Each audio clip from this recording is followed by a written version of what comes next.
Hello friends, welcome back to my channel. চলে আসলাম নতুন একটি ক্লাস নিয়ে। আজকের ক্লাসে আমরা শিখব আর্টিকেলস। ঠিক আছে, তো আর্টিকেলস নিয়ে তোমরা যদি প্রিভিয়াস ইয়ার কোয়েশ্চেন একটু অ্যানালাইজ করো তাহলে দেখবে যে পরীক্ষাতে আর্টিকেলস থেকে কিন্তু অনেক কোয়েশ্চেন আসে এবং আর্টিকেলস তোমাদের খুব ভালোভাবে শিখতে হবে, কারণ আর্টিকেলসের যে বেসিক কনসেপ্ট সেটা যদি ক্লিয়ার না হয় তাহলে কিন্তু তোমরা কোয়েশ্চেন পরীক্ষাতে ঠিকভাবে অ্যাটেন্ড করে আসতে পারবে না। তো চলো দেরি না করে শুরু করা যাক। দেখো, আর্টিকেলস জেনারেলি দুই প্রকার, একটা ডেফিনিট আর্টিকেল, আরেকটা হচ্ছে ইনডেফিনিট আর্টিকেল। ঠিক আছে, একটা ডেফিনিট আর্টিকেল, একটা হচ্ছে ইনডেফিনিট আর্টিকেল। ডেফিনিট আর্টিকেল কোনটাকে বলা হয়? ডেফিনিট আর্টিকেল বলা হয় দিকে, আর ইনডেফিনিট আর্টিকেল হচ্ছে এ এবং এন। মনে রাখো, দি হলো ডেফিনিট আর্টিকেল আর ইনডেফিনিট আর্টিকেল হচ্ছে এ এবং এন। আচ্ছা, দিকে কেন ডেফিনিট আর্টিকেল বলা হয়? কারণ ডেফিনিট কথার মানে হলো নির্দিষ্ট। ঠিক আছে, আর ইনডেফিনিট কথার মানেটা হচ্ছে অনির্দিষ্ট।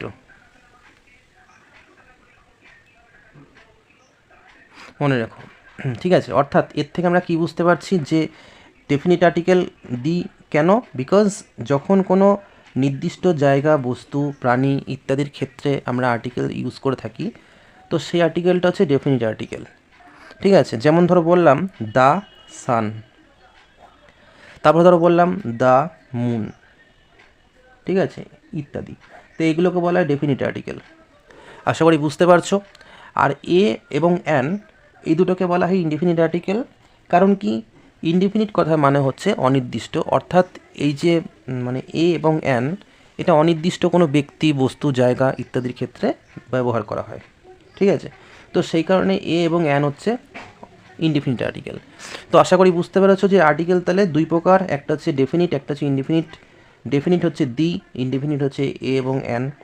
ডেফিনিট হচ্ছে দি কেন? বিকজ দি হচ্ছে নির্দিষ্ট কোনো ব্যক্তি, বস্তু, জায়গা ইত্যাদির ক্ষেত্রে ব্যবহার করা হয়। ইনডেফিনিট আর্টিকেল এ এবং অ্যান, এটাকে ইনডেফিনিট কেন বলা হয়? বিকজ এটা হচ্ছে অনির্দিষ্ট কোনো জায়গা, বস্তু, প্রাণী ইত্যাদির ক্ষেত্রে এ বা অ্যান ব্যবহার করা হয়। তো এবার আমরা শিখব এই যে এ অ্যান দি। ঠিক আছে, এ অ্যান দি, এই যে তিনটে আর্টিকেল তাহলে আলটিমেটলি যে হলো, এই তিনটে আর্টিকেল কোথায় কখন ব্যবহার করা হয়? তো ফার্স্টে আগে আমরা এ এবং অ্যান, ঠিক আছে, এর ব্যবহার শিখব। ঠিক আছে, মনে রাখো এ এবং অ্যান এর ব্যবহার আমাদেরকে ফার্স্ট থেকেই জানতে হবে। যেমন প্রথমে আমরা বলতে পারি যে কোনো ওয়ার্ড বা কোনো শব্দ যখন ভাওয়েল দিয়ে শুরু হয়, অর্থাৎ কোনো শব্দের শুরুতে যদি আমরা ভাওয়েল দেখতে পারি, তো সেই শব্দের আগে কিন্তু অ্যান ব্যবহার করতে হবে। ভাওয়েল বলতে কোনটাকে বোঝানো হয়? এ, ই, আই, ও, ইউ, এই পাঁচটা হচ্ছে ভাওয়েল। এই ভাওয়েল দিয়ে যখন কোনো শব্দ শুরু হয়, অর্থাৎ কোনো শব্দের শুরুতে যখন ভাওয়েল থাকে, তখন সেই শব্দের আগে অ্যান বসে। আশা করি বুঝতে পেরেছো যে কোনো শব্দ যদি এ, ই, আই, ও, ইউ এই ভাওয়েল দিয়ে শুরু হয়, ঠিক আছে, এই ভাওয়েল দিয়ে যে শব্দগুলো শুরু হচ্ছে সেই শব্দের আগে কী বসছে? অ্যান বসছে। ঠিক আছে, তো এক্সাম্পল কী নেব? ধরো এক্সাম্পল নিচ্ছি, ধরো বললাম, ধরো আমব্রেলা। ঠিক আছে, আমব্রেলা একটা শব্দ, এই আমব্রেলার আগে দেখো ইউ রয়েছে, তাহলে এখানে আমরা কি বসাবো? অ্যান বসাবো। মনে রাখো, এখানে কিন্তু এ আমব্রেলা লিখলে কেটে দেবে। কেন? আমব্রেলার যে উচ্চারণ বা প্রোনাউন্সিয়েশন সেটা আমরা কেমন করে করছি? আ। মনে রাখো, আ রয়েছে বলে কিন্তু এখানে অ্যান বসেছে। আশা করি বুঝতে পেরেছো। চলো নেক্সট দেখো,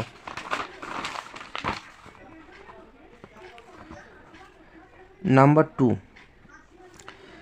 নাম্বার টু কি? নাম্বার টু হচ্ছে কোনো শব্দ যদি এইচ দিয়ে শুরু হয়, ঠিক আছে, কোনো শব্দ যদি এইচ দিয়ে শুরু হয় এবং সেই এইচের উচ্চারণ যদি অ এর মতন হয়, অর্থাৎ এইচের যে উচ্চারণ সেটা যদি সাইলেন্ট থাকে, অর্থাৎ সেই উচ্চারণটা যদি না হয়, তাহলে কিন্তু তার আগে অ্যান বসবে। কীরকম?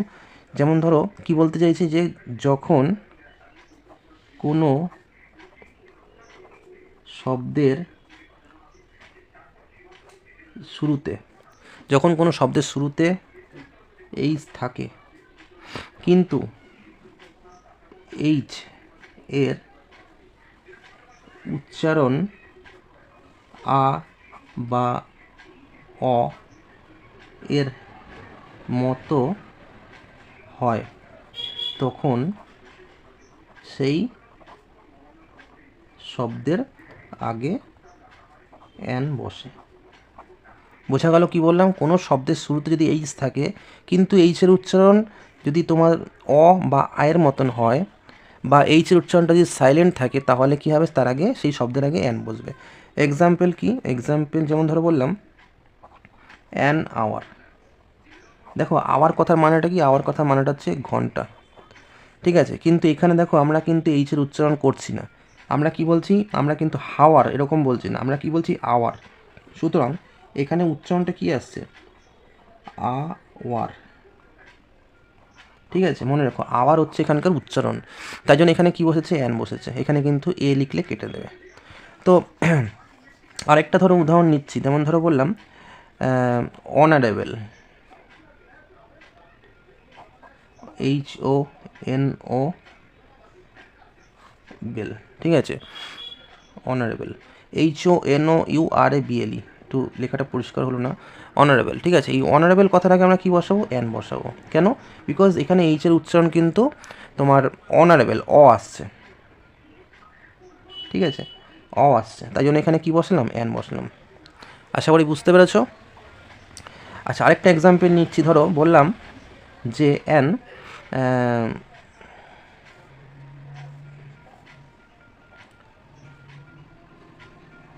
অনেস্ট, HONEST, অনেস্ট পারসন, ঠিক আছে? An honest person. দেখো এই যে অনেস্ট কথাটা কি হচ্ছে? অনেস্ট কথাটা কিন্তু HONESTর ক্ষেত্রে কিন্তু আমরা শুধুমাত্র ও থেকে উচ্চারণ করছি, এইচের উচ্চারণ কিন্তু এখানে হচ্ছে না, ঠিক আছে? তাই জন্য এখানে কি বসেছে? এখানে অ্যান বসেছে। আমরা কিন্তু এ অনেস্ট কিন্তু বলবো না, অ্যান অনেস্ট। আশা করি বুঝতে পেরেছো। তাহলে আমরা কি বলছি? যে কোনো শব্দের শুরুতে যদি এইচ থাকে এবং সেই এইচের উচ্চারণ যদি উজ্জ থাকে বা আমরা যদি সেই উচ্চারণটাকে অ বা আ দিয়ে শুরু করে থাকি তাহলে কিন্তু সেই শব্দের আগে কি বসছে? অ্যান বসছে। অর্থাৎ এখানে কনসোনেন্ট থাকা সত্ত্বেও কিন্তু এখানে অ্যান বসছে, শুধুমাত্র এর উচ্চারণের পরিবর্তনের জন্য।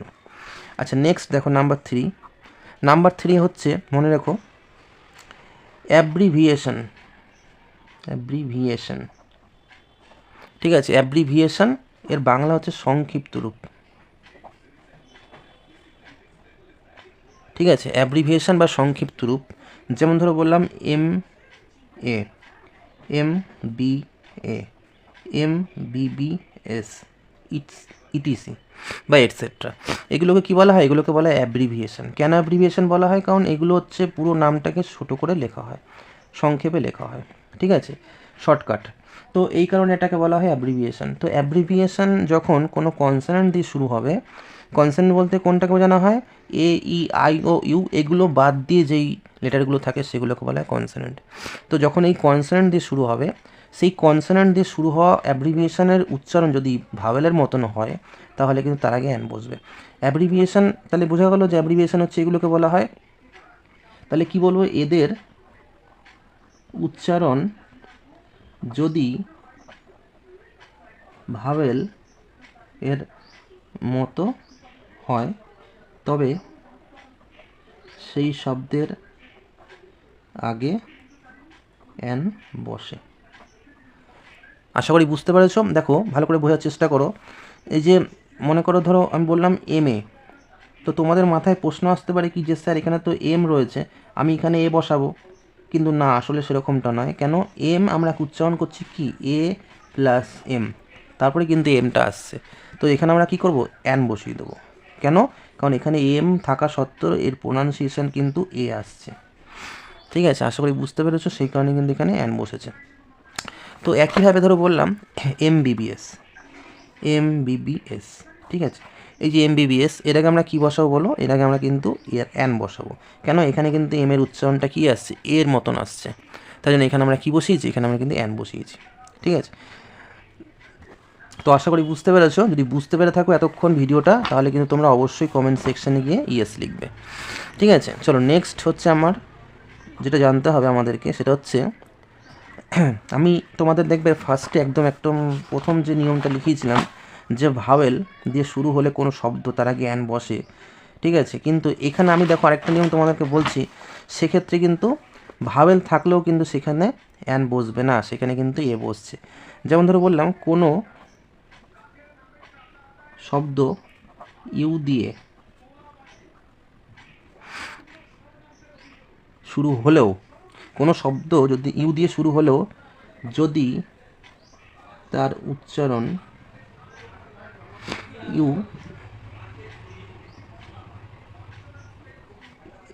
এর মতো হয় তবে তার আগে কিন্তু এ বসে। আশা করি বুঝতে পেরেছো, কোনো শব্দ যদি ইউ দিয়ে শুরু হয় এবং তার উচ্চারণ ইউ এর মতন হয় তারাই কিন্তু এ বসে। যেমন ধরো এক্সাম্পল কীরকম নেব, ধরো বললাম ইউনিভার্সিটি। ঠিক আছে, ইউনিভার্সিটি, দেখো ইউনিভার্সিটি উচ্চারণ কীরকম আসছে, ইউ আসছে, বোঝা গেল? কী বললাম, ইউ এর মতন আসছে, তাই জন্য এখানে কী বসবে, এ বসবে। এখানে কিন্তু অ্যান ইউনিভার্সিটি হবে না, কেন? তোমাদের মাথায় প্রশ্ন আসতে পারে কি যে স্যার এখানে তো ইউ রয়েছে, আমরা অ্যান কেন লিখবো না? কেন? বিকজ এখানে উচ্চারণটা কিন্তু ইউ এর মতন রয়েছে। ঠিক আছে, উচ্চারণটা যেহেতু ইউ এর মতন রয়েছে তাই জন্য এখানে কী বসছে, এ বসছে। এরকম ধরো আরও এক্সাম্পল হতে পারে, ধরো ইউনিটি। ঠিক আছে, ইউনিটি কথাটার আগে কী বসবে, এ বসবে, এখানে কিন্তু কখনোই অ্যান বসবে না। ঠিক আছে, তারপর ধরো বললাম ইউনিফর্ম। ঠিক আছে, এখানে কী বসবে, এ বসবে, এখানে কিন্তু কখনোই অ্যান বসবে না, কেন? বিকজ এটার উচ্চারণ কিন্তু ইউ এর মতন আসছে, ইউ এর মতন কিন্তু এর উচ্চারণ, তাই জন্যই কিন্তু এখানে কী আসছে, এ বসছে। এরকম ইউনিভার্সিটি, ইউনিটি, ইউনিফর্ম, ইউনিভার্সাল, অনেক ওয়ার্ড রয়েছে। আশা করি বুঝতে পেরেছো। চলো নেক্সট দেখো, নাম্বার 5। নাম্বার 5 হচ্ছে কোনো শব্দ যদি ও দিয়ে শুরু হয় এবং তার উচ্চারণ যদি ওয়া হয় তবে সেক্ষেত্রে এ বসে। কি বললাম, কোনো শব্দ যদি ও দিয়ে শুরু হয় এবং তার উচ্চারণ যদি ওয়া হয় তবে সেই ক্ষেত্রে এ বসে। এক্সাম্পল কী হবে, এক্সাম্পল যেমন ধরো বললাম ওয়ান। ঠিক আছে, 1 রুপি। কি বললাম, 1 রুপি। এই যে 1 রুপি, এর আগে আমরা কি বসাবো, এর আগে কিন্তু আমরা এ বসাবো, কখনোই কিন্তু এর আগে আমরা অ্যান বসাবো না। কেন অ্যান বসাবো না? বিকজ এখানে যে ও দিয়ে শব্দটা শুরু হয়েছে এর উচ্চারণ কী আসছে, ওয়া আসছে, মনে রেখো। ঠিক আছে, ওয়া হচ্ছে এখানকার উচ্চারণ, তাই জন্য এখানে কী বসেছে, এ বসেছে, মনে রাখতে হবে। তো তোমাদের মাথায় প্রশ্ন থাকতে পারে কি যে এখানে তো ভাওয়েল রয়েছে ও, এখানে আমরা অ্যান কেন বসালাম না?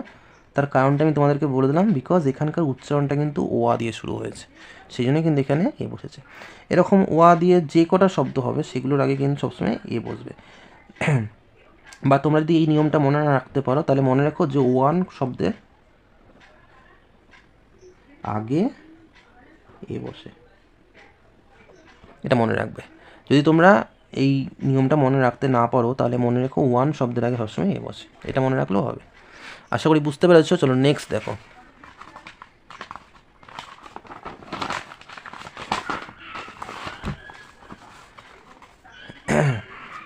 এটা হচ্ছে 5 নম্বর নিয়ম গেল, 6 নম্বর নিয়ম। 6 নম্বর নিয়ম হচ্ছে সংখ্যাবাচক শব্দ যেমন সংখ্যাবাচক শব্দ যেমন ডজন, মেনি, লট অফ। ঠিক আছে, ইটিসি। সংখ্যাবাচক শব্দ যেমন ডজন, ম্যানি, লট অফ, এদের আগে এ বসে, মনে রাখো। সংখ্যাবাচক শব্দ যেমন ডজন, ম্যানি, লট অফ, এদের আগে কি বললাম, এদের আগে কিন্তু এ বসে। ঠিক আছে, চলো এক্সাম্পল কী হবে, এক্সাম্পল যেমন ধরো বললাম ডজন পেন। তো এই যে ডজন কথাটাকে কী বসছে, এ বসছে। ঠিক আছে, তারপরে ধরো বললাম লট অফ মানি। ঠিক আছে, তো লট অফের আগে কী বসছে, এ বসছে। সবসময় মনে রাখবে সংখ্যাবাচক শব্দ থাকলে তারাই কিন্তু এ বসছে। আচ্ছা, নাম্বার 7 হচ্ছে এক্সক্লামেটরি ওয়ার্ড বা শব্দ এর আগে এ বসে। এক্সক্লেমেটরি শব্দের আগে এ বসে। তো এক্সক্লেমেটরি শব্দ চিনব কী করে? মনে রাখো, এই ধরনের সব মানে সেন্টেন্সের লাস্টে কিন্তু এরকম এক্সক্লেমেটরি সাইন থাকে বা বিস্ময় সূচক। ঠিক আছে, এটাকে বিস্ময় সূচক সাইনও বলা হয়। তো এবার আমরা এক্সাম্পল নেব। যেমন ধরো বললাম হোয়াট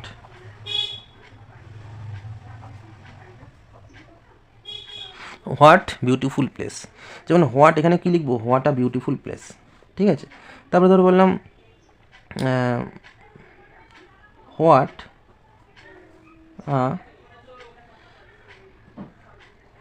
নাইস সং। ঠিক আছে, হোয়াট আ নাইস সং, তাহলে এখানে কী লিখবো? What a. তো এগুলো হচ্ছে এক্সক্লেমেটরি সেন্টেন্স বা এক্সক্লেমেটরি বিস্ময়সূচক বাক্য। তো এই সমস্ত বাক্যের ক্ষেত্রে কিন্তু সবসময় এ বসে। অ্যাডজেক্টিভ এটাকে সবসময় কী বললাম? এ বসবে। তো এটা ছিল এ আর এন এর ব্যবহার। ঠিক আছে, তো এবার আমরা শিখবো হচ্ছে গিয়ে দি এর ব্যবহার।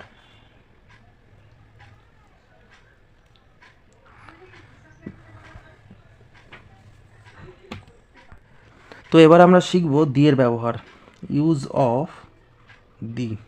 ঠিক আছে, তো আমি তোমাদেরকে বলেছিলাম যে কোনো নির্দিষ্ট জায়গা, বস্তু, প্রাণী ইত্যাদির নামের ক্ষেত্রে কিন্তু দি বসে।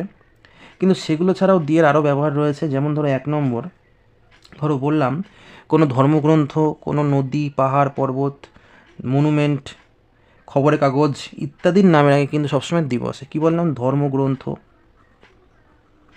ঠিক আছে, নদ, নদী, পাহাড়, পর্বত, মনুমেন্ট, খবরের কাগজ,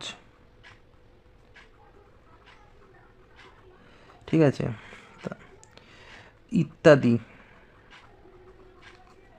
আগে দি বসে। আশা করি বুঝতে পারছো। ধর্মগ্রন্থ, নদ নদী, পাহাড়, পর্বত, মনুমেন্ট, খবরের কাগজ ইত্যাদির নামের আগে কিন্তু দি বসে। এক্সাম্পল কী হবে? এক্সাম্পল যেমন ধরো বললাম খবরের কাগজের নাম, যেমন ধরো স্টেটমেন্ট একটা খবর, দ্য টাইমস অফ ইন্ডিয়া একটা খবর। ঠিক আছে, তাহলে কী লিখলাম? The Statesman.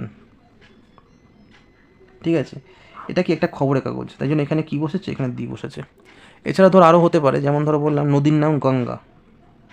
ঠিক আছে, গঙ্গা হচ্ছে একটা নদীর নাম, তার আগে কী বসছে? দি বসছে, মনে রাখো। ঠিক আছে, তো এরকম প্রচুর উদাহরণ রয়েছে। তো আমি তোমাদেরকে দুটো উদাহরণ দিলাম। নেক্সট থাকবো নাম্বার 2তে। নাম্বার 2তে হচ্ছে সুপারলেটিভ ডিগ্রি। মনে রেখো, সুপারলেটিভ। ঠিক আছে, সুপারলেটিভ ডিগ্রি। সুপারলেটিভ ডিগ্রির ক্ষেত্রে অ্যাডজেক্টিভ এর আগে দি বসে। ঠিক আছে, সুপারলেটিভ ডিগ্রির ক্ষেত্রে অ্যাডজেক্টিভের আগে ডি বসে। তো এবার স্যার সুপারলেটিভ ডিগ্রি কি? তোমরা আমাকে জিজ্ঞাসা করতেই পারো। সুপারলেটিভ ডিগ্রি হচ্ছে, ডিগ্রি জেনারেলি 3 প্রকারের হয়। একটা হচ্ছে পজিটিভ, মনে রেখো, একটা হচ্ছে কম্পারেটিভ, আরেকটা হচ্ছে সুপারলেটিভ। ঠিক আছে, আমি তোমাদেরকে ছোট্ট করে একটু বুঝিয়ে দিচ্ছি যাতে তোমাদের বুঝতে সুবিধা হয়। যেমন ধরো বললাম পজিটিভের ক্ষেত্রে টল, কম্পারেটিভের ক্ষেত্রে কী হয়? টলার, আর সুপারলেটিভের ক্ষেত্রে কী হচ্ছে? টলেস্ট। ঠিক আছে, বোঝা গেল কি বললাম? আরেকটা যেমন ধরো বললাম বিগ, বিগার, বিগেস্ট। তো এইগুলো হচ্ছে সুপারলেটিভ ডিগ্রি। তো এই সুপারলেটিভ ডিগ্রির ক্ষেত্রে এই অ্যাডজেক্টিভের সাথে সবসময় কিন্তু দি বসে। এক্সাম্পল কী হবে? এবার এক্সাম্পল দিয়ে তোমাদেরকে দেখাচ্ছি। যেমন ধরো বললাম দ্য টলেস্ট বয়। ঠিক আছে, যেমন ধরো বললাম দ্য বেস্ট টিচার। ঠিক আছে, ইটসেট্রা। তো মনে রাখো টলেস্ট, বেস্ট এগুলো হচ্ছে অ্যাডজেক্টিভ এবং সুপারলেটিভ ফর্মে কিন্তু এগুলো রয়েছে। এবং এই সুপারলেটিভ ফর্মে রয়েছে, তার আগে সবসময় কী বসছে? দি বসছে। আশা করি বুঝতে পেরেছো। যদি বুঝতে পেরে থাকো তাহলে অবশ্যই কিন্তু তোমরা কমেন্ট করে বলবে। চলো নেক্সট দেখো, নাম্বার 3। নাম্বার 3 হচ্ছে যেমন ধরো বললাম যেগুলো আমাদের বিশ্বব্রহ্মাণ্ডে একটাই রয়েছে এরকম কোনো কিছু, ঠিক আছে, সেগুলোর ক্ষেত্রে কিন্তু সবসময় দ্বীপ বসছে। কী বললাম? যেগুলো একমাত্র একটি থাকে, যেগুলো একমাত্র একটি থাকে সেইগুলোর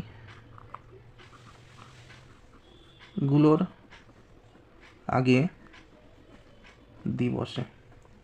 যেগুলো একমাত্র একটি থাকে মানে কি? অর্থাৎ যেগুলো হচ্ছে অদ্বিতীয়, ঠিক আছে, সেগুলোর আগে সবসময় কী বসে? দ্বীপ বসে। এক্সাম্পল কী হবে? যেমন ধরো বললাম দ্য সান। দেখো সান মানে কি? সূর্য। সূর্য হচ্ছে একটাই। তারপর ধরো বললাম দ্য মুন, ঠিক আছে, দেখো চাঁদ কি? চাঁদ একটাই। সুতরাং এই যে সান, চাঁদ, মুন, ঠিক আছে, এগুলোকে সবসময় কী বসছে? এগুলো সবসময় কিন্তু দ্বীপ বসছে। বোঝা গেল কী বললাম? এছাড়া আরও হতে পারে, যেমন ধরো দ্য তাজমহল, ঠিক আছে, তাজমহল কি? একটা মনুমেন্টের নাম, কিন্তু তাজমহল কিন্তু একটাই পৃথিবীতে, তাই জন্য তাজমহলে কী বসেছে? দ্বীপ বসেছে। আশা করি বুঝতে পারছো। তো কি বললাম? যেগুলো একটি মাত্র, যার কিন্তু দ্বিতীয় কোনো মানে ভাগ নেই, ঠিক আছে, এরকম কোনো বস্তুর আগে সবসময় কী বললাম? বস্তু হতে পারে, কোনো প্রাণী হতে পারে, বা কোনো কিছু হতে পারে যেটা কিন্তু একটাই মাত্র, ওয়ান অ্যান্ড অনলি, সেগুলোর আগে সবসময় কী বসে? দ্বীপ বসে, মনে রেখো, ঠিক আছে। আশা করি বুঝতে পেরেছো। চলো নেক্সট দেখো, নাম্বার 4, জাতির আগে দ্বীপ বসে। কী বললাম? জাতির আগে দ্বীপ বসে। যেমন ধরো বললাম দ্য ইংলিশ, ঠিক আছে, মনে রেখো ইংলিশ হচ্ছে একটা সাবজেক্টের নাম, কিন্তু ইংলিশের আগে যখনই আমি দ্বীপ বসিয়ে দিচ্ছি তখন সেটা কিন্তু জাতিতে পরিণত হচ্ছে, ঠিক আছে, মনে রেখো। আরেকটা যেমন ধরো বললাম, ধরো বেঙ্গলি হচ্ছে কি? এটা সাবজেক্টের নাম, কিন্তু যখনই আমি এখানে দ্বীপ বসাচ্ছি তখন সেটা হয়ে যাচ্ছে জাতি, ঠিক আছে, এটা মনে রাখতে হবে। তো জাতির আগে কী বললাম? জাতির আগে সবসময় দ্বীপ বসে। এক্সাম্পল, যেমন ধরো এক্সাম্পল হচ্ছে the Bengali are very clever. The Bengali are very clever, ঠিক আছে। তো বেঙ্গলিটা কী? এখানে বেঙ্গলিটা হচ্ছে এটা জাতি, ঠিক আছে। এছাড়া ধরো আরও হতে পারে কোনো কমিউনিটি হতে পারে, যেমন ধরো the Hindus, the Muslims, the Christians, ঠিক আছে। তো সেগুলো সবই হচ্ছে কি? জাতি, কোনো কমিউনিটি, এগুলো সবসময় কী বসছে? দ্বীপ বসছে। নেক্সট দেখো নাম্বার 5 হচ্ছে, যেমন ধরো বললাম কম্পারেটিভ ডিগ্রির ক্ষেত্রে,